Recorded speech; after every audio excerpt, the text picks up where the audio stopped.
Torre Carboni, ringrato il compito di commentare una sconfitta, perché per 86, forse 87 minuti stavamo parlando di un grande Bosa, vincevate 2-1, ribaltandola e soprattutto state togliendo fuori quel carattere, lottando su tutti i palloni, quello che vuol vedere un allenatore. Poi siete stati, tra virgolette, travolti dalla voglia di rimonta dell'Iglesia. Ci sta, nel calcio ci sono quelle cose, il gol riaccende l'entusiasmo della squadra avversaria, il pubblico spingono, trovano il 3-2 e rimanete con l'amaro in bocca. Sì, buonasera. Praticamente già hai fatto tutto tu. No, è chiaro che fa male, fa malissimo e dobbiamo comunque essere molto più forti di questo momento delicato, complicato. Personalmente ne abbiamo visto di peggio, quindi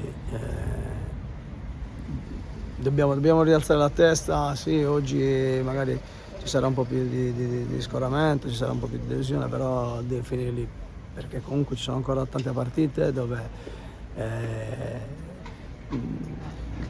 è livellatissimo il campionato, quindi è facile con un filotto di partite fatte per bene riuscire anche a tirarsi fuori. Fa male perché comunque se c'era una squadra che doveva vincere oggi, con tutto il rispetto, quella è il Bosa. Il nostro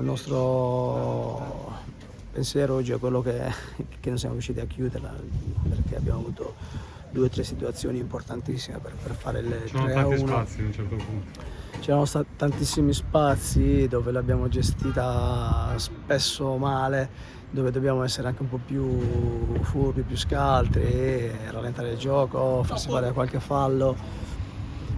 E soprattutto dopo che... Ma scusa, Tori, aggiungo anche un po' prima, c'è stata quella punizione di Diogo con la palla che l'ha toccata il portiere che stava infilandosi nell'angolino. Ci sono state delle situazioni in cui, quando si dice se gira bene entra dentro, non vi sta girando bene. No, non ci sta, no, per niente proprio, perché sinceramente oggi non avevo proprio la sensazione che loro ti potessero fare male, se non con qualche incidente nostra, come è capitato nell'episodio del rigore, perché come ho detto ai vostri colleghi prima,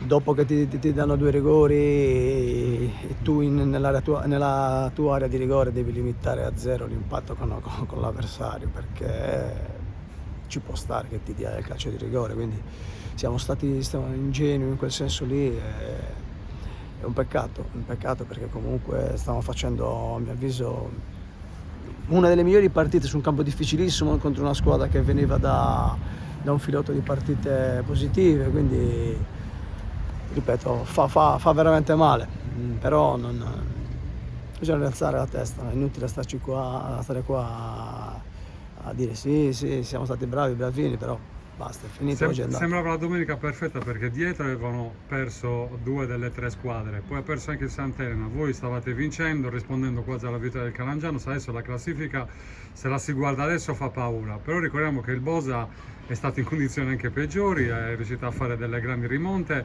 Oggi quello che si è visto in campo, uno dice preferisco essere brutto ma prendere i punti, però se non ci sono le prestazioni non c'è neanche la speranza. No, purtroppo è vero anche quello, che magari bisognerebbe abbinare le 2 cose, prestazioni e punti, oppure anche magari capire che la giornata richiede determinate giocate, determinati episodi dove devi essere bravo a saperli leggere, se devi sparare via la palla la spari via, se devi limitare l'avversario dentro l'area di rigore eviti il contatto, lo accompagni.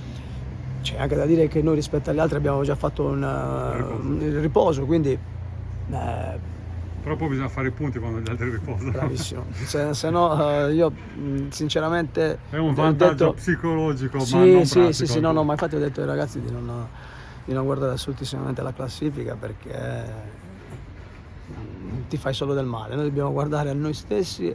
Aggiungo io, e guardare anche il prossimo turno, perché poi la gara con Sant'Elena assume ancora di più l'importanza alla luce dei risultati di oggi. Certo, ma a prescindere da Sant'Elena, che sicuramente è la nostra diretta concorrente per la salvezza, ma a noi cambia poco sinceramente, chi hai davanti, adesso chi arriva, poi devi vincere, cioè c'è poco da girarci intorno.